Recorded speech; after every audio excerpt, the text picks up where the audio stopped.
1950 and 51, and in 1952, Canadian scientist and government official Wilbert Smith with the Department of Transportation had a very, very strong interest in UFOs. And I think what appears to be on his own initiative did a tremendous amount of research on this topic. Spoke to many American officials, including a defense scientist named Robert Sarbacher, who told him that UFOs in America were considered the highest matter of security. Wilbert Smith also became very close with Donald Keyhoe, who organized NICAP several years later. Wilbert Smith was able to get approval for something known as Project Magnet, which occurred in Canada. And this was a study that would attempt to measure the appearance of UFOs by setting up instrumentation that would detect them through electromagnetic means.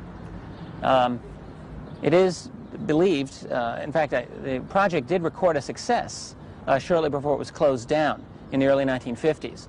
It has been said that the project was going to be closed down anyway due to either lack of interest or an unwillingness on the part of the Canadian government to support the project. Following Project Magnet, it's very similar in a sense to the closing of Project Blue Book in the United States, which was basically a policy of debunking and shutting off of good UFO information. Smith did not hide the fact that he believed the UFOs were interplanetary craft. So in anticipation of Smith's conclusions, the Department of Transport withdrew its support in 1954. He was told to cease all activities related to Project Magnet. Smith ended his study and submitted his conclusions. As expected, the engineer wrote that the phenomenon was definitely extraterrestrial in nature. Another study was being carried out at the same time by the Second Story Committee, a joint venture by the Department of Transport and DND. This committee's conclusions were far more conservative. After that, UFOs were relegated to no man's land. The Canadian official project, on the basis of that, set up an observation station in Canada. You say the Canadian official project. What do you mean by the official? There was an official project called Project Magnet. And they set up an observatory at Shirley Bay to try to track these things. And what happened to the official project? You say there was a project. Yes, they ran for about a year, and they had one sighting on a gravimeter, which indicated that something, a very large object, had flown over there. But they finally decided they were spending a little too much money on it, I suppose. Well, certainly they wouldn't have thought that they were spending too much money on it if they believed that that kind of phenomena existed. A lot of people on the project are still working up there on their own time, and certain government officials have still kept the lid on their reports in Canada, just as they do down here. The conclusions reached by Project Magnet and contained in the official report were based on a rigid statistical analysis of sighting reports and were as follows. There is a 91% probability that at least some of the sightings are of real objects of unknown origin. There is about 60% probability that these objects are alien vehicles. That is, alien meaning not of earthly fabrication. The conclusions based on studies of the basic physical concepts were as follows.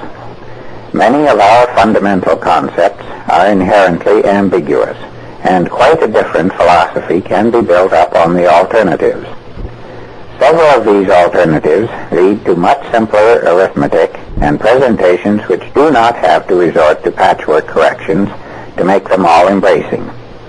Furthermore, some of our ideas with respect to fields and their behavior are wrong. Recent Project Magnet activities have dealt with following up any and all leads. Many of these leads were dead ends, but a few were quite significant and well worth the overall effort.